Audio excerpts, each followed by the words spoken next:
Por ejemplo, si leemos en la Biblia, en Hechos de los Apóstoles, capítulo 7, versículo 51,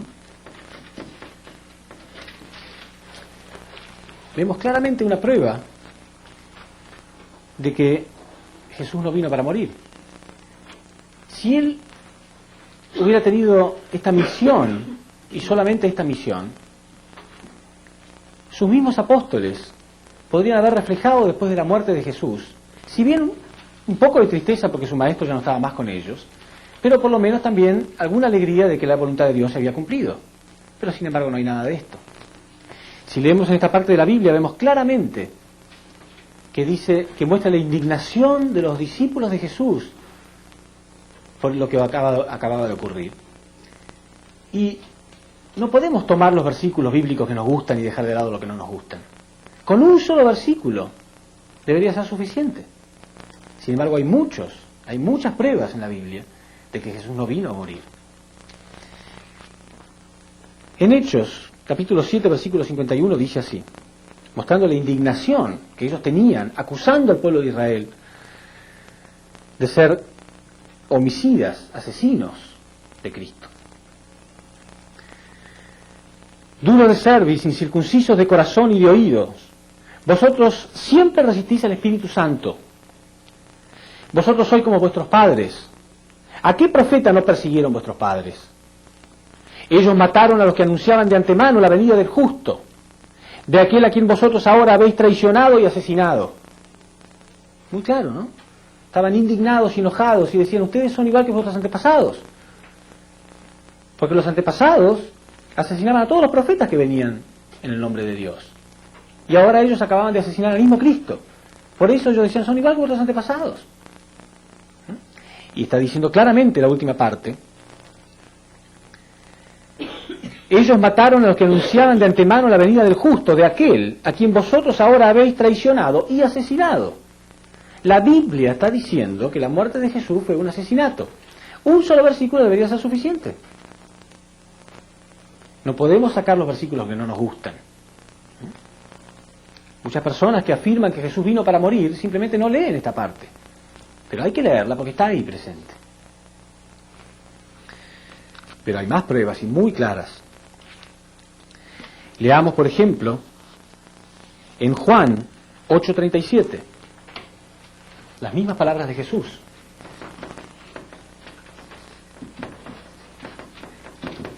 Fíjense lo que dijo Jesús. Jesús les hablaba a ellos, a los israelitas, mostrándole que sí, que él sabía que ellos eran los elegidos, por supuesto. Los israelitas estaban muy orgullosos porque tenían la identidad de ser el pueblo elegido de Dios. Y Jesús les dijo, ya sé que sois descendientes de Abraham. Como diciendo, yo sé que son el pueblo elegido. Pero sin embargo tratáis de matarme, porque mi verdad no prende en vosotros. A pesar de que son el pueblo elegido, está diciendo, yo sé que son el pueblo elegido, pero a pesar de eso, me quieren asesinar porque no creen en mi palabra. No digo ustedes me quieren asesinar porque es la voluntad de Dios. Me quieren asesinar solamente porque mi verdad no prende en vosotros. Pero aún todavía hay mucho más. Por ejemplo, si leemos en Juan capítulo 6, versículo 29, Juan 6, 28 primero,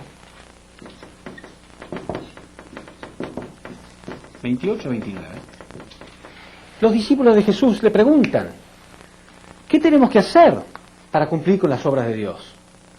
Claro, Jesús hablaba de la importancia de cumplir con nuestra parte de responsabilidad. Entonces, ¿qué tenemos que hacer para que se cumpla la voluntad de Dios? ¿Qué debería haber contestado Jesús, según la teoría de que Jesús vino para morir? Él debería haber dicho, no se preocupen, cuando yo muera y sea crucificado, la voluntad de Dios ya se habrá cumplido. Pero muy lejos de decir eso, Jesús le contestó, las obras de Dios es que creáis en el que Él ha enviado. Para cumplir con las obras de Dios, para cumplir con la voluntad de Dios, ustedes tienen que creer en el que Él ha enviado. Si creen en Él, ¿lo habrían matado? Si hubieran creído en Jesús, ¿lo habrían asesinado? Obviamente no. Por esa razón Jesús le dijo a Judas, ay de aquel hombre por el cual el Hijo del Hombre es entregado. Más le valiera a ese hombre no haber nacido. más le valiera no haber nacido, es lógico. Antes de ser la persona que pasa la historia como aquel que asesinó a Cristo, como aquel que lo traicionó, ¿no es mejor no haber nacido? Pero si Jesús hubiera venido a morir, entonces Judas habría sido un instrumento de Dios. Pero sin embargo la Biblia dice muy claramente que Judas fue invadido por Satán y de este modo él traicionó a Jesús. Esto está en Lucas 22:3. Lucas 22:3 dice claramente que que Satán invadió a Judas y entonces él traicionó a Jesús. Por eso Jesús dijo, ay de aquel hombre por el cual el Hijo del Hombre es entregado, más le valiera no haber nacido. No era un instrumento de Dios. De otro modo la Biblia diría, entonces Dios influyó sobre Judas para que cumpliera con su voluntad y de este modo Jesús fue entregado. Pero no, la Biblia dice, Satán invadió a Judas y él traicionó a Jesús. Quiere decir que la muerte de Jesús fue la voluntad de Satán, no de Dios. Lo dice muy claro la Biblia. Cuando Jesús estaba en la cruz, sus últimas palabras, ¿cuáles fueron? Padre, bendícelos, porque han logrado cumplir con tu voluntad. No, dijo, Padre, perdónalos, porque ellos no saben lo que hacen. Los cristianos que afirman que Jesús vino para morir, ¿conocen alguno que le ponga Judas a su hijo de nombre? En realidad, en mi país, no sé el de ustedes, pero es muy común cuando una persona es mala decirle que es en piel de Judas. ¿Sí? ¿Se usa eso en su país? Cuando una persona es mala se le dice piel de Judas. Bueno, pero de algún modo, si hubiera sido la voluntad de Dios, los cristianos deberían estar orgullosos de ponerle Judas a su hijo. Bueno, hay muchas pruebas en realidad de esto. ¿Dónde viene la confusión? ¿De qué lugar viene la confusión? Si la Biblia dice que Jesús vino a dar la vida por nosotros. Un padre da la vida por sus hijos. ¿Eso quiere decir que los hijos deben asesinar a sus padres? Una persona da la vida por otro significa vivir por otro. Un padre vive por sus hijos, está dando la vida por sus hijos. Ningún hombre caído o pecador tiene derecho a levantarse y asesinar a Cristo. De ningún modo. Por supuesto que Él venía a vivir su vida para salvarnos. Eso significa que Él da la vida por sus hijos. No venir a ser asesinado por sus hijos. Es muy diferente. Entonces, Jesús hasta lloraba inclusive. En alguna parte, en Mateo 23:37, dice que Jesús vio Jerusalén desde un monte y lloró sobre Jerusalén y decía, Jerusalén, Jerusalén, que matas y apedreas a los profetas que a ti te son enviados. ¿Cuántas veces quise abrazarte como la gallina abraza a sus pollitos, pero tú no lo has querido? O sea, él lloraba por deseo de que la gente le respondiera. Sin embargo, sentía una profunda tristeza y frustración porque la gente no podía responderle. Una y otra vez él pedía a la gente que pudiera creer en él. Y él sabía que si la gente no creía en él iban a terminar asesinándolo, porque él lo había dicho ya. Me quieren matar a pesar de que son los elegidos, porque mi verdad no prende en vosotros. Y si leemos en la Biblia, vemos claramente que Jesús predice la destrucción de Israel. Él predice que Israel va a ser destruida por completo, porque no pudieron encontrar el tiempo en que Dios los ha visitado. Esto está en Lucas 19:41.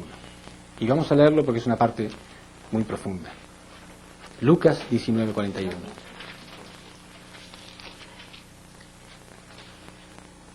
Dice así: al acercarse y ver la ciudad, lloró por ella.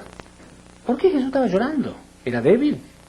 Un hombre perfecto, uno con Dios, con el poder de Dios encarnado en él, ¿era débil? Si la voluntad de Dios hubiera sido que Jesús muriera en la cruz, todo estaba saliendo 10 puntos. Estaba todo saliendo muy bien, porque él iba derecho a la cruz, según cómo estaban las cosas. Entonces, ¿por qué llorar? Debería estar feliz, estaba todo saliendo como él quería. Pero la Biblia dice que él lloraba. Al acercarse y ver la ciudad, lloró por ella, diciendo, si tú también conocieras en este día el mensaje de paz, pero ahora ha quedado oculto a tus ojos, porque vendrán días sobre ti en que tus enemigos te rodearán, te empalizarán, te cercarán y te apretarán por todas partes, y te estrellarán contra el suelo, a ti y a tus hijos que estén dentro de ti, y no dejarán en ti piedra sobre piedra, porque no has conocido el tiempo en que Dios te ha visitado. Él, que era israelita, amaba profundamente a ese pueblo, porque era el único pueblo que Dios tenía, y Dios había preparado a ese pueblo durante miles de años. Sabía que ese pueblo iba a ser destruido, porque no pudieron cumplir con la voluntad de Dios. Y Él predijo la destrucción de Israel.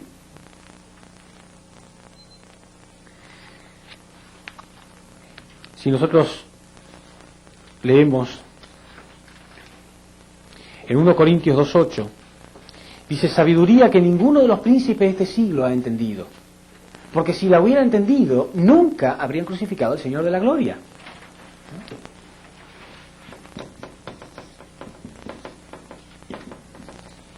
Sabiduría que ninguno de los príncipes de este siglo ha entendido, porque si la hubieran entendido, nunca habrían crucificado al Señor de la gloria.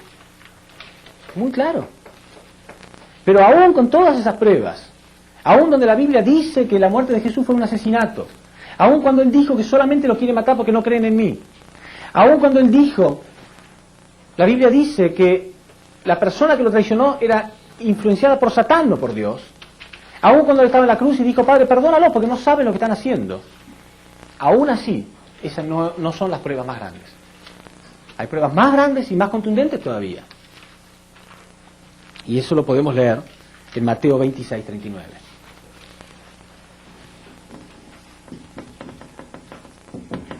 La prueba más grande de todas. Porque Dios mismo le pide a Dios, Jesús mismo le pide a Dios no morir en la cruz. Si es posible, no morir en la cruz. ¿Por qué Jesús ora de este modo? Porque Él sabía que si Él moría en la cruz iba a pasar lo que pasó. 2000 años de historia humana bajo el dominio satánico. Jesús, repito, vino y dijo: arrepiéntanse, el reino de los cielos está cerca. Pero ahora Él sabía que no iba a estar nada cerca. Que la humanidad iba a tener que sufrir, no 10 años o 15, 2000 años y más también. Porque 2000 años solamente para que retorne Cristo de nuevo. Pero hasta que se restaura todo, miles de años más bajo el dominio satánico. Segundo, Él sabía que Dios iba a sufrir profundamente en su corazón, porque Dios había preparado a ese pueblo. Y Dios hacía miles de años que estaba esperando terminar con el poder satánico. Y tercero, porque Él sabía que su querido pueblo iba a ser destruido, Él mismo lo había dicho. Por eso, Él quiere ver si hay una oportunidad, si hay una posibilidad de no morir en la cruz.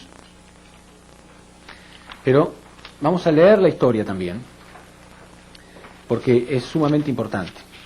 Es muy importante que podamos entender qué fue lo que ocurrió y por qué al final Jesús tuvo que ir al camino de la cruz.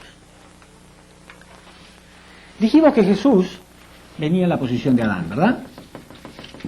Adán tenía 3 arcángeles, en realidad. 3 arcángeles que fueron creados para ayudarlos, que son Miguel, Gabriel y Lucifer. ¿Sí? Jesús, en la posición de segundo Adán, tenía que tener alguna parte de responsabilidad cumplida, mínima. Por lo menos 3 discípulos que estuvieran en la posición de los 3 arcángeles. Gabriel, Miguel y Lucifer. Que estuvieran en la posición de estos 3 arcángeles, que estuvieran dispuestos a morir por Él. Entonces, todo estaba saliendo mal. La gente no le creía, la gente lo rechazaba. ¿Qué hizo Jesús? Él tenía que probar de algún modo que realmente había gente que estaba respondiéndolo para que su providencia pudiera continuar. Entonces la Biblia dice que Él toma a 3 de sus discípulos. Obviamente le elige a los 3 mejores discípulos para mostrarle a Dios: hay alguien que está conmigo. Y Dios mismo le muestra que no tiene a nadie. Esta es la parte más triste de toda la Biblia. Pero más que leerla, yo quiero que ustedes se trasládense, traten de imaginarse cuál era la situación de Jesús. Porque dice así: entonces va Jesús con ellos a una propiedad llamada Getsemaní, y dice a los discípulos: sentaos aquí, mientras voy allá a orar. Y tomando consigo a Pedro y a los 2 hijos de Zebedeo, comenzó a sentir tristeza y angustia. Entonces les dijo: mi alma está triste hasta el punto de morir. Imagínense ustedes, una persona cualquiera, yo por ejemplo, una persona cualquiera, vengo y les digo: estoy triste, muy triste hasta el punto de morirme. ¿No se preocuparían? ¿Cuánto más si yo fuera el Mesías, no? Les dijo, estoy triste hasta el punto de morirme. ¿No estarían ustedes 100% alertas?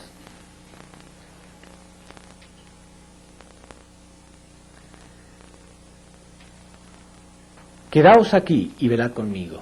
Es lo único que les pidió. Estoy triste hasta el punto de la muerte. Si una persona a la que yo amo me dice eso, yo estoy dispuesto a hacer cualquier cosa por él.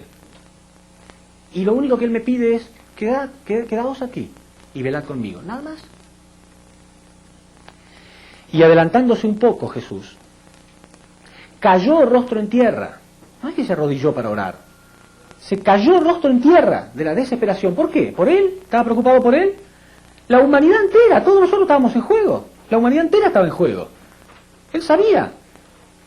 Miles de años de historia estaban jugándose en ese momento. Y la humanidad entera estaba jugándose su destino en ese mismo instante. Por eso se cae rostro en tierra desesperado. Y adelantándose un poco, cayó rostro en tierra y suplicaba así: Padre mío, si es posible que pase de mí esta copa. Le pide, le ruega a Dios, si es posible, no ir a la cruz. Es muy claro que ese no era el plan original. Si Jesús, con el corazón inmenso que él tenía, muriendo, podía salvar a toda la humanidad, lo habría hecho 1000 veces. Porque morir, ¿qué significa? Significa que todo el mundo vamos a morir en algún momento. Todo el mundo. Eso es todo. ¿Tan grave es? No, él no estaba preocupado por él. Aún los discípulos de Jesús morían felices de morir en su nombre.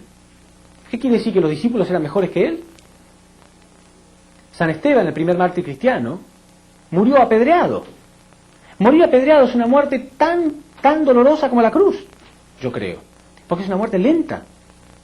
Cada pedrada es una herida, ¿no?, que me acerca un pasito más hacia la muerte. Debe ser muy terrible. Pero él murió agradeciéndole a Dios. No murió rogando. No murió pidiéndole a Dios, por favor, no quiero morir. Murió feliz de morir en el nombre de Cristo. Entonces, ¿cómo puede ser que Jesús pidió de este modo? ¿Los cristianos leen este versículo? ¿Leen esta parte? ¿Qué explicación le damos? ¿Que él sintió miedo? Eso es un insulto.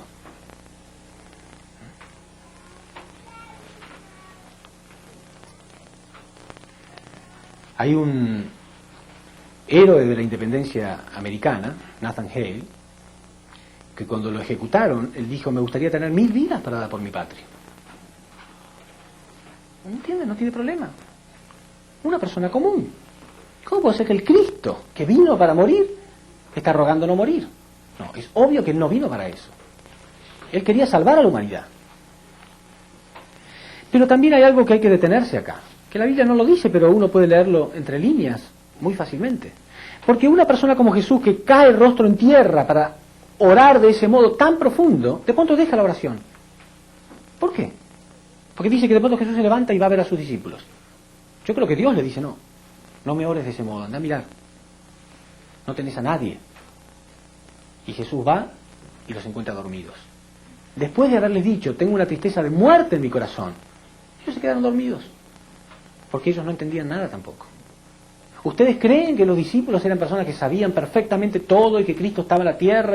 No, ellos eran gente muy simple. Era gente muy simple, ¿no? La Biblia dice: Él buscó a los pescadores, cobradores de impuestos, gente muy simple de la sociedad. ¿Por qué? ¿Por qué buscó gente tan simple? Porque los más preparados habían fracasado.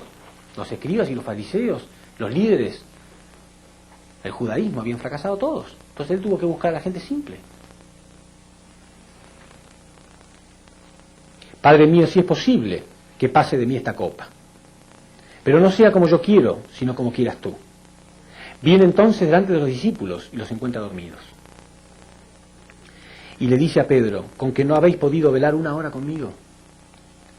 1 hora no pudiste quedarte conmigo. 1 hora podría haber salvado quizá a la humanidad. Jesús no lo podía creer.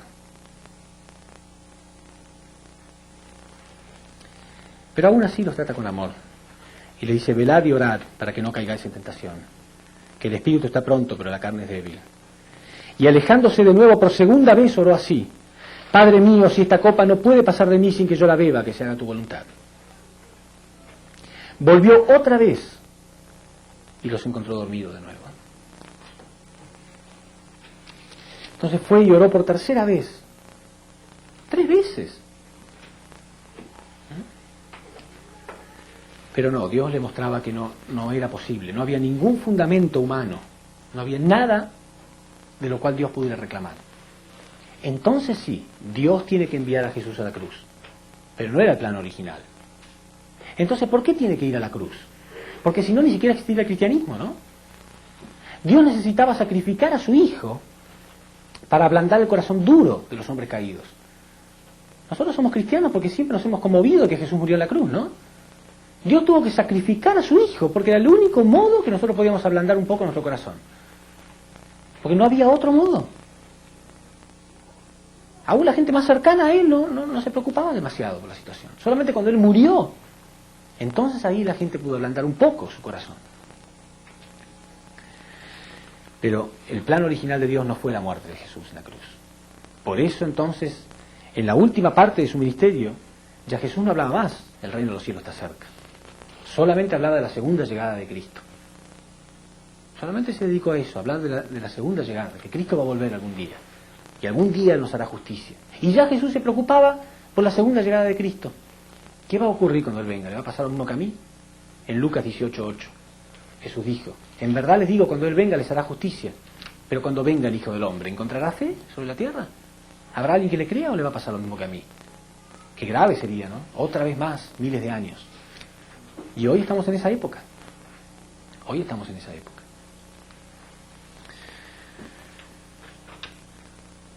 Entonces,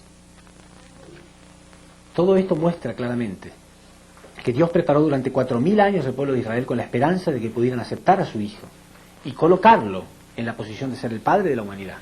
Jesús ya había llegado a la perfección.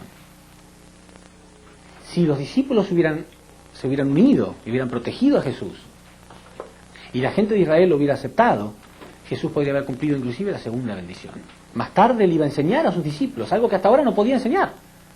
No había fundamento para enseñarlo, pero más tarde él iba a enseñar a sus discípulos que en realidad él estaba en la posición de Adán y que por lo tanto tenía que haber una persona en la posición de Eva para convertirse en los padres verdaderos de la humanidad, y que esta humanidad iba a dejar de ser huérfana. Pero hoy en día los religiosos piensan que Él vino para morir y que es un pecado pensar que un hombre santo como Jesús pudiera tener una esposa. Pero ¿quién creó la unión entre masculino y femenino? Dios. Dios inventó el amor entre un hombre y una mujer. ¿Pero alguna vez Dios fue testigo de un hombre verdadero y una mujer verdadera unidos? Nunca. Solamente hombres satánicos y mujeres satánicos. Pero Él quería un hombre perfecto, un hombre que tuviera la autoridad de decir: el que me ve a mí ve a Dios. Y una mujer que diga lo mismo. Entonces este hombre ya había llegado, era Jesús. Y se iba a unir a una mujer también perfecta. Pero hoy tenemos el concepto, o algunas personas tienen el concepto, de que un hombre santo no tiene nada que ver con el amor entre un hombre y una mujer. ¿Cómo que no? Es lo más precioso. ¿No creen que Jesús podría haber tenido el deseo también de tener sus propios hijos? Era un hombre. Todo hombre quiere tener sus hijos. No tenía corazón de padre. No quería tener sus propios hijos, su propia esposa. Era un ser humano. Él tenía que ser el cumplimiento del ideal de Dios, más que nadie. Pero hay mucha confusión. Muchas personas no han entendido esto durante la historia. Y hoy nosotros podemos entenderlo, tenemos que ser valientes y explicarle al mundo esto. Muchas personas tendrán que cambiar su concepto. Algunas personas con humildad lo cambiarán. Otras, con tal de no cambiar, perseguirán. Aunque no sepan por qué, pero persiguen. En vez de inclinarse delante de Dios y preguntarle: ¿es así realmente? Dios le va a responder que sí. Dios va a responder que sí.